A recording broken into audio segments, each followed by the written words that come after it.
चमक में मैं खो गया हूँ कहाँ, दिल की धड़कने तरंगे बजाए जैसे बांसुरी सा। तेरे होठों की मिठास बिन चखी ना रहूं मैं, तू चांदनी की रात मैं रात का अंधेरा। तू है मेरा सपना मैं हूँ तेरी रातें, मिले जब से एक दूजे से दिल ने गाई बातें।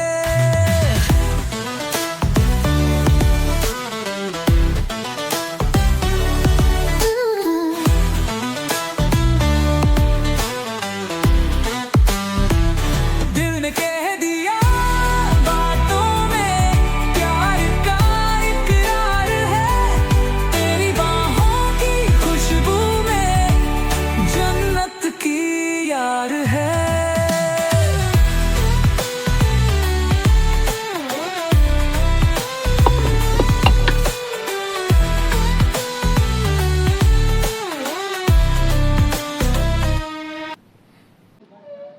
क्या लग रहा है आईसीसी ट्रॉफी फाइनल? टफ लग रहे हैं है। इंडिया के चांसेस? लग तो रहे हैं सर, पूरी चैंपियंस ट्रॉफी काफ़ी बढ़िया खेले हैं, 4 स्पिनर भी हैं, दुबई की कंडीशंस के अवेयर भी हैं, तो लग रहा है कि जीत जाएंगे, लेकिन कुछ कह नहीं सकते क्योंकि न्यूजीलैंड वह बहुत अनप्रेडिक्टेबल टीम है। तो तभी डिसाइड होगा उस दिन पर ही, पहले प्रिडिक्ट करना काफ़ी मुश्किल रहता है क्योंकि विकेट किस हिसाब से प्रिपेयर किया है, कंडीशंस क्या हैं, ड्यू आएगा कि नहीं, और विकेट हार्ड कितना है, सॉफ्ट कितना है, विकेट पे ग्रास कितना है, उन वो सब फैक्टर्स मैटर करते हैं और वो गेम डे से पहले प्रिडिक्ट करना काफ़ी मुश्किल रहेगा। व्हाट माय क्वेश्चन इज कि इंडिया को पहले टॉस जीतती है तो बैटिंग करनी चाहिए या bowling? That is my question. I understand but काफ़ी पहले I think the simple answer to this question is कि टॉस के दिन ही टीम को डिसाइड करना चाहिए कि पहले बैटिंग करनी है या bowling. It's a batting pitch, okay? Dubai is a batting pitch and India has a good batting lineup. I agree agree? तो फिर टॉस अगर जीतती है तो it's a simple question whether they should bat first और ball first. Sir Dubai पहली बात तो ऐसा शोर शॉट नहीं रहता है कि बैटिंग विकेट ही रहेगा, क्योंकि if you watch all of India's matches, जो इंडिया और श्रीलंका का मैच था वो भी दुबई में था and that was a sluggish batting wicket. उसमें Australia also struggled while batting and India also struggled while batting. So I think batting wicket या बॉलिंग विकेट कॉन्स्टेंट नहीं रहता है, it depends upon the way the wicket is prepared. It will be a neutral pitch and जब वो captain inspect करेंगे pitch को तभी पता लगेगा। टेंशन मतलब सर जीतेगी आप थोड़ा ना खेल रहे हो, अगर आप खेल रहे हो तब टेंशन होती। भैया देश के लिए तो टेंशन है ना। एक सिर्फ इंडिया के पास ये एडवांटेज है कि एक तो बैटिंग लाइनअप स्ट्रांग है और दूसरी क्राउड का सपोर्ट है, इंडियन क्राउड का। और इंडिया के पास वैरायटी बहुत है, हर टाइप का प्लेयर है, 4 स्पिनर है, उसमें 2 प्रॉपर बैट्समैन भी हैं। बाकी न्यूजीलैंड की बात रही उनकी तो हालत ख़राब हो जाती है 5 विकेट डाउन होने के बाद, हमारे पास 6ठे पे जड्डू आता है। I don't know but what I think is कि इंडिया को पहले my opinion is बैटिंग करनी चाहिए। Okay, You might differ. Of course everyone Everybody has their opinion. क्योंकि अगर इन्होंने टॉस करके जीत के बैटिंग नहीं ली तो then they are in big soup. चलो एनीवेज ये तो क्रिकेट का चलता ही रहेगा। मुझे ये बताओ, ये जो क्लाइमेट चेंज ने वाट लगाई हुई है वर्ल्ड की, what is your opinion on that? I need your expert opinion. काफ़ी सीरियस इशू है सर ये। अब आप देखो, कई बारी सड़क पे देखते हैं स्कूल के बच्चे जाते हैं, सड़क पे प्लास्टिक की बॉटल फेंक देंगे। तो ये चीज़ बचपन से उनको इंट्रोड्यूस करनी पड़ेगी कि क्लाइमेट चेंज का क्या खतरा है। सिर्फ टेक्स्ट बुक से बताकर फ़ायदा नहीं होगा। अगर आप स्कूल करिकुलम में प्रैक्टिकलिटी इंट्रोड्यूस करेंगे तो बच्चों को प्रैक्टिकल एक्सपीरियंस मिलेगा, एक्सपोजर मिलेगा। प्रैक्टिकल एक्सपोजर कैसे इंट्रोड्यूस करना है वो मैं ये सजेस्ट करता हूँ कि जैसे अब शुरू हुई हैं ये चीज़ें, अब हमारे कॉलेजेस में और स्कूल्स में रिसाइकलिंग का इंट्रोडक्शन हुआ है, तो इन सब चीज़ों पे ध्यान देते रहेंगे तो इंडिया के लोगों में सिविक सेंस भी आ ही जाएगा। और पहले प्रोडक्शन तो बंद करें प्लास्टिक की, genesis of the problem. Sir फिर काम बंद हो जाएगा। अब उसका आप देखिए ना, प्लास्टिक कितना। तो पहले काम बंद करना है या प्लास्टिक खा के जीना है? अरे सर, प्लास्टिक अगर बंद हो जाएगा तो आप यूज़ क्या करोगे? बैम्बू है, जूट है, लेकिन वो काफ़ी लिमिटेड प्रोडक्शन है उसकी, और उसकी प्रोडक्शन के लिए आपको काफ़ी मैनुअल लेबर चाहिए। तो why aren't they introducing glass bottles again and do away with the plastic bottles? तो इसलिए आपको कोक वालों से पूछना पड़ेगा, लेकिन कोक वालों से पूछना पड़ेगा। मैं मतलब अब 2 लाख रुपए की टिकट खर्च के यूएस जाऊंगा कोक वालों से पूछने के भैया आप प्लास्टिक बोतल क्यों नहीं बंद कर रहे? आपका सवाल भी वैसा ही है। मेरा बस कहने का मतलब इतना ही है सर कि प्लास्टिक की प्रोडक्शन बंद तो नहीं हो सकती। अब प्लास्टिक की प्रोडक्शन प्रॉब्लम नहीं है, प्रॉब्लम है प्लास्टिक की यूसेज के बाद उसका रिसाइकलिंग। तो उसका भी मेरे पास है सोल्यूशन, बताइए। कोई इम्प्लीमेंट तो करे। आप जिस मोहल्ले में रहते हो, जिस सोसाइटी में रहते हो, वहाँ पे एक बड़ी सी पिट डग करो और सारी सोसाइटी का प्लास्टिक उस मोहल्ले का उस पिट में डालो। उसको गार्बेज में मत डालो, वो उस पिट को बनाओ कम से कम 100 फीट डीप। उससे क्या सुन होगा? रहे हो तुम? मेरी हाँ, बात हाँ, समझ में आ रही है सुन तुम्हें? रहे अल्लाह, ये बियर पे कंसंट्रेट कर रहे हो। नहीं तुम सर, मैं तो उधर देख, तुम उधर रहे हो, मैं तुम्हारे से कुछ सीरियस डिस्कशन कर रहा लेकिन हूँ। आपकी बातों से मेरा नशा उधर जरूर रहा है। तो भाई पहले बियर थी, अच्छा बताइए। मैं कुछ एक सीरियस तुम्हें सोल्यूशन बता रहा हूँ। सुन रहा हूँ 100 फीट डीप। उसके बाद पी लेना, 10 बियर पी लेना चाहे 100 फीट तुमने डीप जो है वो खोल दिया। सॉरी। उसके बाद जब वो भर जाए उसको कैसे रिसाइकिल करना है? जो रोड्स बनती हैं नई, जी, उस वाले गार्बेज को, प्लास्टिक गार्बेज को, उसको रोड्स पे स्प्रेड करो, उसके ऊपर कोल डालो और आपकी हार्ड वायर्ड रोड बन जाती है। आइडिया बनती है नहीं बनती? बनती है, क्योंकि आपका प्लास्टिक समंदर में नहीं गया, हाँ, गार्बेज में नहीं गया और रिसाइकिल भी हो गया। और प्लास्टिक काफी और ड्यूरेबल आप कह रहे होता हो है। इंडस्ट्री बंद नहीं करनी, तो इंडस्ट्री भी बंद नहीं हुई आपकी। बेस्ट सॉल्यूशन तो ये लगता है। ठीक है, तो ये तो हो गई गार्बेज डिस्पोजल की सोल्यूशन। अब मैं आ रहा हूँ टूरिज्म इंडस्ट्री पे इंडिया की, which is close to my heart. पहले तो तुम बताओ what is the situation of tourism industry in India? What are your thoughts? Sir जैसे बचपन से काफ़ी मेरे को जो प्रॉब्लम है टूरिस्ट्स जैसे मूवमेंट होती हैं, जिससे मैं उसके लिए आज के लिए काफ़ी घूमा हूँ। मैंने बाहर की कंट्रीज़ और अपनी कंट्री में एक बेसिक फ़र्क जो देखा है, इंफ्रास्ट्रक्चर। आप देखिए इतना अनटैप्ड पोटेंशियल है हमारी कंट्री में। सबसे पहली चीज़ तो जो नॉर्थ ईस्ट है, इतना सुंदर है सर वो, इतनी मतलब इतनी डाइवर्स जगह है वो, वहाँ का कल्चर इतना रिच है। उसको अब चलिए मानता हूँ मैं कि अब कनेक्टिविटी बढ़ गई है, लेकिन और जोर देना चाहिए इस बात को। जैसे कैंपेन चलते हैं, राजस्थान की ऐड चलती हैं, मध्य प्रदेश की ऐड चलती हैं, ऐसे हर स्टेट की ऐड चलनी चाहिए। इस कल्चर को रिप्रेजेंट करें, करते भी होंगे, बिल्कुल करते होंगे, बट ये मेरा एक ओपिनियन ठीक है, तुम you are giving your opinion, I appreciate that. तो मेरे हिसाब से जितना आप अपनी कंट्री को प्रमोट करोगे, जितना अपनी कंट्री को ओपन करोगे विद वेलकमिंग आर्म्स, और मैं तो कहता हूँ उसमें पेड पीआर करने में भी कोई हर्ज नहीं है। आप बाहर से लोगों को बुलाओ, उनको पैसे दो इंडिया की पेड पीआर करने के लिए।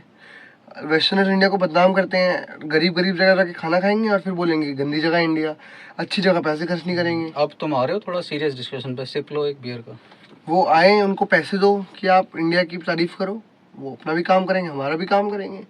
इतना पैसा है गवर्नमेंट के पास, अगर तो दो पैसे। अब आप बताओ आपका क्या कहना है? मुझे तुम 5 साल के लिए पीएम बना दो। ठीक है, बना दिया। ठीक है, मैं टूरिज्म इंडस्ट्री से बिलियन जनरेट करके ना टैक्स फ्री कर दूंगा इस कंट्री को। दुनिया भाई साहब कहीं नहीं जाएगी, इंडिया आएगी। दुबई वाला मॉडल कह रहे हो? जैसे और दुबई को भी सरपास कर देंगे, दुबई को भी आगे पीछे छोड़ देंगे हम। करो तो सही, विल तो हो, बनाओ तो सही संजीव खुराना को पीएम। सर लेकिन आपको पार्टी लेगी कोई? अच्छा सॉरी सर, बताइए सॉरी। मतलब हम सिर्फ बियर वाले ही रह गए हैं? अरे तुम्हें यार एक सोल्यूशन बता रहा हूँ मैं, मुझे कौन सा बना रहा है कोई प्रधानमंत्री यहाँ पे?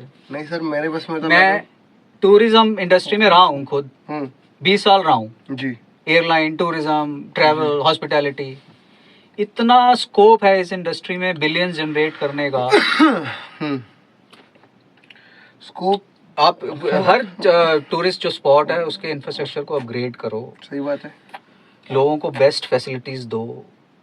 क्यों नहीं आएगी जनता यार? दे रहा हूँ मैं तुम्हारे को, यहाँ बैली डांस कराना शुरू करो शाम को राजस्थान के रेगिस्तान में, ठीक है, with proper music. Indian music ही रख लो उसमें। हाँ फ्यूजन कर लो, फ्यूजन कर लो। आपको अरेबिक म्यूजिक नहीं डालना, इंडियन म्यूजिक डाल दो, वो बेटर रहेगा। तो कितनी जनता आएगी? मैं और तुम तो हर महीने पहुंचे होंगे एक शो देखने। जाएंगे नहीं जाएंगे? जाएंगे। आप टिकट करा रहे अब हो किस लिए जाओगे दुबई इतनी दूर, जब जैसलमेर तुम्हारे को टिकट 6,000 रुपए में मिल रही होगी, या ड्राइव करके जाओगे बियर पीते हुए?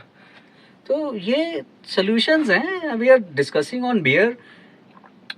नहीं सर, आपकी बात तो दम तो है, ये और- आइडिया भी अच्छा है। और मेरे हिसाब से तो सर, आप देखते होंगे इंस्टाग्राम पर नॉर्थ और साउथ में बड़ा डिवाइड है। मेरे हिसाब से तो पहले ये चीज़ खत्म होनी चाहिए। साउथ इंडिया को नॉर्थ का कल्चर एम्ब्रेस करना चाहिए, और हमें भी थोड़ा साउथ की तरफ एक्सेप्टिंग होना पड़ेगा। तो मतलब साउथ में आप जाइए, देखिए वहाँ का आर्किटेक्चर कितना अमेजिंग है, वहाँ के टेम्पल्स। आप सुन रहे हैं सर, आपकी आप भी बियर के नशे में मस्ती हैं। तुम कर लो यार, नॉर्थ साउथ डिवाइड कर लो पहले अपना। हाँ सुनाओ। डिवाइड नहीं कर रहा सर, मैं एक सोल्यूशन बता रहा हूँ कि साउथ का इतना अच्छा कल्चर है, ठीक है, तो मेरा ये कहना है कि पहले इंडिया में तो यूनिटी बने आपस में। ये भी मुद्दा है। इंडिया में अगर यूनिटी बनेगी, इंडिया में अगर लोग साथ मिलकर रहेंगे, तो ऑटोमेटिकली लोग देखेंगे कि अब आप, इंडिया बहुत ही कल्चरली डाइवर्स कंट्री का, एग्री काफी तो मुश्किल है। भैया ऐसा है, मैंने तो नॉर्थ इंडियन से कर ली शादी, तुम करना साउथ इंडियन से। सर मैं तो तुम शादी लाओ नहीं करनी। Unity in diversity. सर मेरे को तो शादी ही नहीं करनी। एक तो तुम्हारी नहीं, जनरेशन नहीं, की ये बहुत बड़ी प्रॉब्लम हो गई है, किस सर, लिए आपसे नहीं करनी सीखा भाई? है। आपसे ही सीखा है सर, आप अबे बोलते तो हैं। Everybody, you can't paint everybody with the same brush यार। तुम लोग तो मैरिज का इंस्टीट्यूशन ही खत्म कर दोगे इंडिया में, ऐसा थोड़ी ना होता है। नहीं सर, अगर हम लोग सब लोग मैरिज कर लेंगे तो फिर सिंगल कौन रहेंगे? सब बाकी लोगों को करने दीजिए मैरिज, हम सिंगल का इंस्टीट्यूशन खोल लेंगे। तो 14 साल रह लोगे वानप्रस्थ में राम जी की तरह? सर अब अबे नहीं, जो चीज पॉसिबल नहीं है वो नहीं है, नहीं मत सोचो। But there are ways to change this country. I understand, yes. और ये बातें जो है ना, जो हम बियर पे कर रहे हैं बैठ के, ये हम वैसे मजाक कर रहे हैं, but these are serious issues, these measures should be implemented, I understand. तभी कुछ बढ़ेगा आगे मामला। एंड आपकी बात बिल्कुल सही है सर कि हम लोग कम से कम अपना पार्ट तो कर रहे हैं, बाकी लोग तो इन चीज़ों पे थॉट भी नहीं डालते हैं। फिर अब मैं चाहूँ तो तुम्हारे से बियर पे और हजार अनापशनाप बातें कर लूँ, हाँ। मुझे क्या पड़ी है, लेकिन because I am concerned about the country, you are I have responsible a citizen. feeling about the country. This is the best country in the world. I absolutely agree. तुम मुझे ना एक मियामी में हाँ। वो ले दो कॉन्डो, और नहीं सर। बोलो जी $5,000 दे रहा हूँ तुम्हें वहाँ रहने के हर मंथ। मैं नहीं रहूंगा, नहीं रह पाओगे सर। उसको रेंट पे देके इंडिया आ जाऊंगा मैं, इंडिया समझ रहे हो? अच्छा बिजनेस अपॉर्चुनिटी है। हाँ, तो मैं नहीं रह सकता। इंडिया की बात अलग है सर। इंडिया इज इंडिया बस।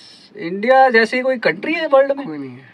हम जो है 10 बातें कर लेते हैं बैठ के यहाँ पे, and we talk sense. Yes sir. We are not लकीर के फकीर, we are not tech geeks के हाँ भाई ये इस एल्गोरिदम से वर्ल्ड को चलाना है या इससे ब्ला ब्ला करके वर्ल्ड को चलाना है।